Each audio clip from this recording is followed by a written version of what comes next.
अभी नगर पंचायत किसका? उनका। दबदबा किसका? उनका चल रहा है कि नहीं चल रहा है? लेकिन मदरसा आज भी गुलाम है। मंदिर भी कब्जे हैं, मंदिर भी तो कब्जे हैं। शिवालय मंदिर कब जी शिवालय मदरसा में कोई इतना नहीं बोलेगा, आप किसी से बोल के देख लीजिएगा, कोई हिंदू भी नहीं बोलेगा। आप बुलवा के देख लीजिए, आप घूमिएगा, बहुत दिन से घूम रहे हैं, कोई नहीं बोलेगा। ऐसा बाजार में हमारी मोटरसाइकिल जाती थी, लेकिन लोग मुस्लिम लोग गाड़ी बराबर हटाते नहीं थे, हमको 20 बार हॉर्न बजाना पड़ता है।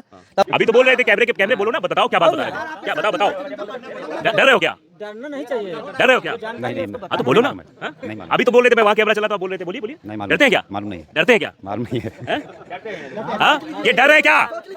ये लोग डरते हैं क्या? नमस्कार, आपके साथ मैं हूं आदित्य कुमार। दरअसल इस वक्त हम अयोध्या की धरती पर हैं, यानी अयोध्या मतलब आप जानते हैं जहां कभी युद्ध ना हुआ हो और राम की नगरी है। लेकिन कुछ दिनों से ये इस वजह से चर्चा में है, काफी शर्मनाक चीजें यहां पर हुई हैं। समाजवादी पार्टी के एक नेता पर बड़ा आरोप लगा है कि उन्होंने एक 12 वर्षीय लड़की के साथ दुष्कर्म किया और लगातार किया है। पिछले 2.5 महीने तक ये चलता रहा और जब मामला संज्ञान में आता उसके बाद कई नेता उनके बचाव में उतर आते हैं। हमारे साथ भारतीय जनता पार्टी के भी लोग हैं, कुछ स्थानीय लोग भी हैं। आज इनसे हम जानने समझने की कोशिश करेंगे कि जो लोग कैरेक्टर असैसिनेशन करते हैं और ये कहते हैं, कुछ लोग कहते हैं 65 साल की उम्र में कोई ऐसा कैसे कर सकता है, गलत फंसाया जा रहा है, उस पर ही बात करेंगे। पहले तो भारतीय जनता पार्टी के नेताओं से बातचीत करेंगे क्योंकि इनकी सरकार भी है, डबल इंजन है, तो डबल इंजन से ही पहले बात करेंगे। पहले तो अपना परिचय दीजिए आप। राघवेंद्र पांडे, जिला महामंत्री भाजपा अयोध्या जिला। अयोध्या जिला, ये महामंत्री जी हैं। आपको ये जब घटना सुनने मिली तो क्या लगता है आपको, क्या इसके पीछे की कहानी है? ये घटना बहुत ही निंदनीय है, जितना भी है इस पूरे समाज को कलंकित करने वाली घटना है। ऐसे अपराधी को कठोर से कठोर सजा मिलनी चाहिए।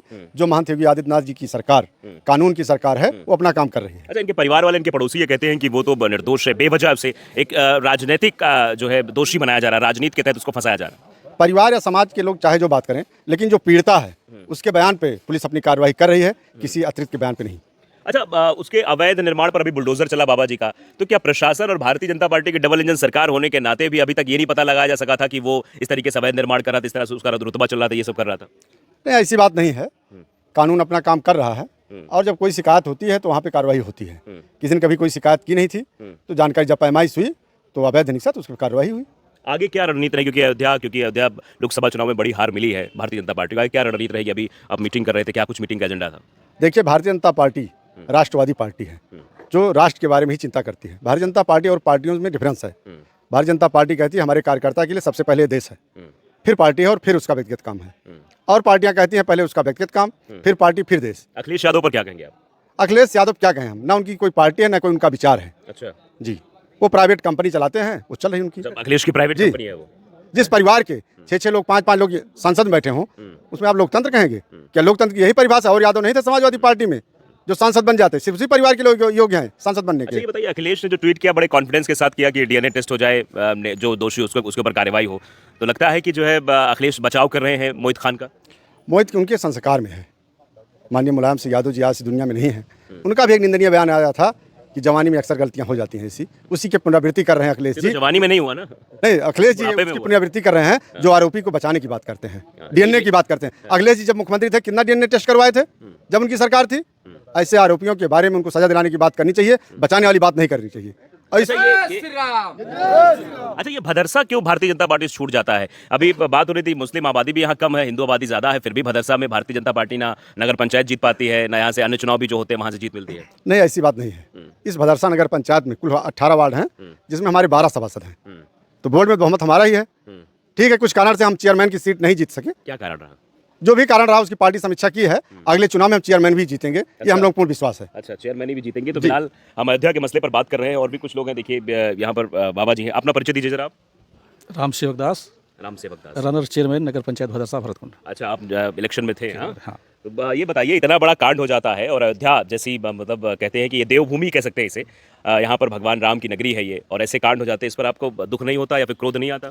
इस पे बहुत दुख है, पूरे जनमानस में आक्रोश है। इस पे जो शिकायतें हुई हमारे शासन से, जोगी जी ने ऐसा कदम उठाया है कि आज हमारा यहाँ का पूरा हिंदू जनमानस बहुत खुश है और अपराधियों की सांसें रुक गई हैं। ऐसा कार्रवाई हो रही है। उन्होंने कहा है, अभी हमारी वहाँ मुलाकात हुई परसों, इससे जोगी जी से, मुख्यमंत्री जी से। उन्होंने कहा, हमने जब कहा उनसे तो उन्होंने कहा कि हर एंगल से जांच होगी, आप निश्चिंत रहिए, कोई बचेगा नहीं, चाहे चेयरमैन हो, चाहे मोहित खान हो, चाहे राजू हो। तो अभी तक क्यों बचे हुए थे? मतलब ये पनपने ही क्यों दिया गया, ये बड़ा सवाल है। ये तो जब तक शिकायत नहीं होगी, तब तक कैसे जांच होगी? आज शिकायत हुई, कम से कम इस गरीब पीड़िता ने शिकायत की और हमारा पूरा हिंदू जनमानस उसके साथ खड़ा हो गया। आज हमारी सरकार जो है योगी जी की पूरी तरह से एक्शन में है। उन्होंने कहा कि आप लोग अगर एक्टिव रहिए, ऐसे कहा शब्दों में, आप लोग एक्टिव रहिए। अगर ऐसी कोई घटना घटे तो हमको तुरंत बताइए, ताकि ऐसा कोई कहने का मौका ना पाए कि हमारा शासन दोषी है। अच्छा, ये बताइए, आप यहीं के रहने वाले हैं? यही कहने वाले। आसपास के रहने वाले हैं। मतलब अभी एक चीज़ और बड़ी रोचक सुनने को मिली है कि कुछ लोग ये कह रहे थे, मतलब उनके जो समाज के लोग ये कह रहे थे कि वो ऐसा कर ही नहीं सकता, और बाकी कुछ लोग ये भी कह रहे थे कि 2-2, 3-3 और भी उसके मतलब कई महिलाओं के साथ संबंध है। ऐसा है क्या? ऐसा है। हाँ। सब लोग जानते हैं कि उन्हीं के नियम में है कि 1 महिला, 2 महिला, 3 महिला, 4 महिला रख सकते हैं। ऐसा हमारे हिंदू समाज में एक ही महिला को रखा जा सकता है। नहीं, आपको ये मालूम है कि वो ऐसा करता था? ऐसा करता था वो। ऐसा कर सकता था? इसके पहले भी छेड़खानी का मुकदमा उसके नाम दर्ज है। अच्छा, हाँ। कब दर्ज हुआ था ये केस? अब इसको तो नहीं मालूम है, लेकिन दर्ज है। अच्छा, छेड़खानी का दर्ज है। और क्या बता रहे हैं आप? और ये बता रहे थे? इस पर 302 का भी मुकदमा 302 का भी मुकदमा? 2012 को दुर्गा पूजा में उसमें 302 का ये मुलजिम है। अच्छा, ये देखिए, कोई बता रहे हैं, कोई रिश्तेदार। बताइए, क्या बता रहे थे आप? बताइए, कैमरे बताइए, बोलिए बोलिए बोलिए बोलिए बोलिए क्या है ये? अभी तो बोल रहे थे, कैमरे बोलो ना, बताओ क्या बात बता रहे थे? क्या बताओ। डर रहे हो क्या? डरना नहीं चाहिए। डर रहे हो क्या? नहीं। हाँ तो बोलो ना। हाँ? नहीं मालूम। अभी तो बोल रहे थे, मैं वहाँ कैमरा चला तो आप बोल रहे थे, बोलिए बोलिए। नहीं मालूम। डरते हैं क्या? मालूम नहीं है। डरते हैं क्या? मालूम नहीं है। हाँ, ये डर रहे हैं क्या? ये लोग डरते हैं क्या? जनता पार्टी मंडल अध्यक्ष मन्नाथ वर्मा, नंदीग्राम, भरतकुंड। दहशत ऐसा 2012 में जब सपा की सरकार थी, तब से इन लोगों का मनोबल काफ़ी बढ़ा हुआ था। लेकिन जब से हमारी सरकार, भारतीय जनता पार्टी सरकार बनी, तब से ये लोग दबे थे। लेकिन बीच में जब से अवधेश प्रसाद सांसद हुए हैं, तब से चीजें और बढ़ गई। तब से इन लोगों का मनोबल बढ़ना शुरू हो गया। अच्छा, और उसी का नतीजा हुआ है ये जो घटना हुई आज। अच्छा, ये बताइए, ये कह रहे हैं कि जब से अवधेश जीत गए, तब से इन लोगों का मनोबल बढ़ गया, क्या ऐसा है क्या? जी हाँ, ऐसा है। ऐसा है। और कहीं कहीं अगर सरकार में आ अभी जाते, अगर सरकार में आ जाते तब? सरकार में आ जाता 2012 में हुआ था।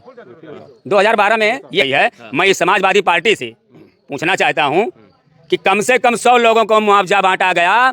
उस गुप्ता के नाबालिग बच्चे थे उसके उसी दंगे में, उसको कई रुपए की सहायता मिली है। मैं समाजवादी पार्टी से पूछना चाहता हूं, अगर सूची आप निकालेंगे तो केवल एक वर्ग विशेष के लोगों को जिसका कुछ भी नुकसान नहीं हुआ था, 10-10 से 15-15, 20-20 लाख रुपए उसको इनाम दिया गया था। दंगाम दिया जाता है समाजवादी पार्टी में, और वही इनाम के चक्कर में फिर से अगर सरकार बन जाए, फिर से वही बवाल होगा यहाँ मदरसा में। अच्छा, जो पहले 2012 में हुआ। जी हाँ, वही फिर से होगा। योगी जी की सरकार है, यहाँ इनाम नहीं मिलता है, यहाँ कार्रवाई होती है, बुलडोजर चलता है। जी हाँ, इस डर से केवल शांत बैठे हैं। जिस दिन समाजवादी की पार्टी आ जाएगी, मेरी गारंटी है कि उनको इनाम, दंगा करिए, इनाम हमसे ले, इनाम लेने के चक्कर में ये लोग जी, और कार्रवाई केवल हिंदुओं के ऊपर होती है। हिंदुओं के कुछ न गलती करने के कारण भी कम से कम 500 से 600 लोगों के ऊपर FIR हुआ, तमाम लोग जेल गए। उसमें केवल हिंदू जनमानस के ऊपर हुआ, ना उसमें यादव बचाए गए, न निषाद बचाए गए, न पंडित बचाए गए, न कुर्मी बचाए गए। 5 मुस्लिमों को बता दे कोई कार्रवाई की हो तो 5।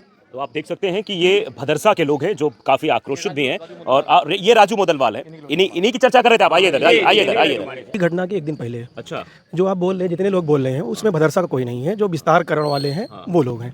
भदरसा में कोई इतना नहीं बोलेगा। आप किसी से बोल के देख लीजिएगा, कोई हिंदू भी नहीं बोलेगा। आप बुलवा के देख लीजिए। आप घूमिएगा, बहुत दिन से घूम रहे हैं, कोई नहीं बोलेगा। क्यों नहीं बोलेगा? क्यों नहीं कि बोलेगा? अभी आप भदरसा अलग है। भदरसा जो है, इसका इतिहास ये है भदरसे का कि अब आज़ादी हो गई, लेकिन ये इसका ना मूल नक्शा है, ये जिम्मेदारी में है। टाउन एरिया सफा करवाता है, बैठ की जिम्मेदार रसूलता है। 10 तालाब होगा, वो सब अतिक्रमण के चपेट में, कोई नहीं खाली है, कोई बोलने वाला नहीं। 400 बीघा भदरसा बाहर के आसपास पट्टा है, मिली भगत से पट्टा। हम लोगों ने कई बार पट्टे कागज उपलब्ध करवाया, कोई नहीं शिकायत। केवल सरकार कुछ कर रही है। प्राइमरी स्कूल है, जो चेयरमैन थे, 71 से चेयरमैन थे राशिद के पिताजी मोहम्मद अहमद, उन्हीं के पीरियड में प्राइमरी पाठशाला 13 बिस्सा 2 धुर है, वो जो है कब्जा हुआ है, सबको पता है। उसके बाद भी कोई आप भदरसा में कहवा नहीं सकते, गलत है। अच्छा, मदरसा में कोई नहीं बोलेगा। आप बुलवा के देख लीजिए ना, आतंक है भदरसा। उसको आदमी डरना नहीं चाहता। भदरसा भी आज भी गुलाम है। क्या छोटा पाकिस्तान हो गया? जी। अब क्या है इसको आप लोग जाने, लेकिन भदरसा आज भी गुलाम है। मंदिर भी कब्जे हैं, मंदिर भी तो कब्जे हैं। शिवालय, मंदिर कब जी शिवालय है, शिवालय है एक, उसमें पीपल का पेड़ इस तरफ मौजूद है, वहाँ पूजा होता है। इस तरफ कुआं मौजूद है, दोनों के बीच में एक शिवालय है। अभी आप जाएंगे रास्ते में मिलेगा, कुआं पटवा लिया गया है। उसके बाद उस पर शिवालय का मेन हिस्सा छोड़ के बाकी कब्जा है। दुकानें भी बनी हुई है, उसका मुकदमा भी कुछ दिन लड़ा गया, लेकिन वो जो जिसका था बनवाया था जिसने, अब जिम्मेदार के विरुद्ध कोई जबरदस्ती बनवाएगा नहीं। जिम्मेदार के विरुद्ध जो भी है उनके बिना आज्ञा नहीं बनवाया रहा होगा। आज भी उस पर पूरा बरकरार है।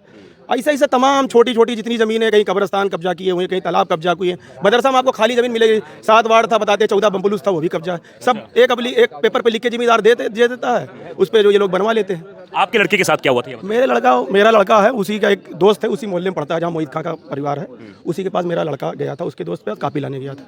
उसको 1-2 दिन छीटा किसी किए थे, कुछ ऐसे चिढ़ाए उड़ाए थे, बदतमीजी किए थे। उस दिन मेरा लड़का गया, उसको 12-14 लड़के, अभी आप देखेंगे छोटे छोटे बच्चे मारने वाले हैं, लेकिन एक बच्चे को अगर कोई 15, 16, 12, 14 कितना अपने में सक्षम होगा। उसको एक लड़का पीछे पकड़े हुए हैं, उसको मार रहे हैं, गुम्मा उठा के मारे। मैंने सूचना जैसे दी, प्रशासन त्वरित कार्रवाई की, मेरा FIR भी दर्ज हुआ। मतलब एक बात मैं पूछना चाहता हूँ, क्या आपके बच्चे उस मोहल्ले में मदरसा में खेलने भी नहीं जा सकते? अब घटना तो ऐसे होती रहती है, तमाम घटना सुनाई पड़ती है। मेरे बच्चे के साथ हुआ तो मैं चूँकि जागरूक व्यक्ति हूँ, इसलिए मैंने अधिकारियों से बताया, बातचीत हुआ, सारे लोगों को फ़ोन आया, तो 1 घंटे में वो उसके पिता को सब अरेस्ट किए, उनके साथ जो कार्रवाई हुई, मेरा FIR हुआ, दूसरे दिन डॉक्टरी भी हुई। उसके बाद इस घटना जो दूसरे दिन वाली घटना है, वो भी ये मोहित खां वाली घटना आ गई, उससे मेरा घटना दब गया। लेकिन प्रशासन ने बड़ी घटना थी। अब क्या लगता है कि मतलब वो इलाका जाने लायक नहीं हिंदुओं के? ये रहने लायक नहीं है? क्यों नहीं रहने लायक? अब रहने लायक बनेगा ना। अब जब आप हिंदू भाई, आपसे मैंने क्या बताया? अब जब इनके बच्चे को मार ये सूचना गई, आज आप ये देखिए, पहले घर का, जैसे आप यहाँ आए इस मंदिर पर आज यहाँ पर मीटिंग हुई, ठीक है, तो मंदिर के पहले उनसे पूछा गया होगा, हमारे यहाँ से कोई पूछा तभी तो हम बैठे। तो वैसे ही वहाँ पर अभी नगर पंचायत किसका? उनका। दबदबा किसका? उनका चल रहा है, नहीं चल रहा है। जब वो जमीन हमारे सनातन धर्म की ले सकते हैं, सब कुछ ले सकते हैं, जमीन भी ले ली कि नहीं ले ली हमारी? आज जमीन कब्जा निकल रही नहीं निकल रही है? देखिए, अब यहाँ से जब गया आवाज, तब धीरे धीरे सब कुछ होगा। हो रहा है। अब देखिए सब होगा। बोलिए सच्चाई बोल रहे हैं। बोलो सच्चाई। मदरसा बाजार में हमारी मोटरसाइकिल जाती थी, लेकिन लोग मुस्लिम लोग गाड़ी बराबर हटाते नहीं थे। हमको 20 बार हार्न बजाना पड़ता है। फिलहाल ये अयोध्या है, और अयोध्या के बारे में जैसा कि आप सब जानते हैं कि अयोध्या ऐसी नगरी है, देवभूमि है, यहाँ पर लोग आते हैं, दर्शन करने आते हैं। लेकिन ये बड़ी घटना जो भदरसा में हुई है, और जो भदरसा के बारे में और भी जो इंटरेस्टिंग फैक्ट्स निकल कर सामने आए कि वहाँ पर हिंदुओं को दबाया जाता है, हिंदू वहाँ निकल नहीं सकते, हिंदुओं के बच्चों के साथ, और वहाँ पर ज़मीनें जो कब्जा की गई, ये तमाम चीज़ें निकल कर सामने आती हैं। अब फिलहाल देखना ये होगा कि योगी जी का बुलडोजर एक जगह तो चल गया, मोहित खान की बेकरी पर तो चल गया, लेकिन अब अन्य कितने जगहों पर जहां कब्जा है वहां चलेगा, और कैसे क्या कुछ होगा ये वक्त बताएगा। लेकिन फिलहाल अयोध्या में इस वक्त सियासत जरूर गर्म है।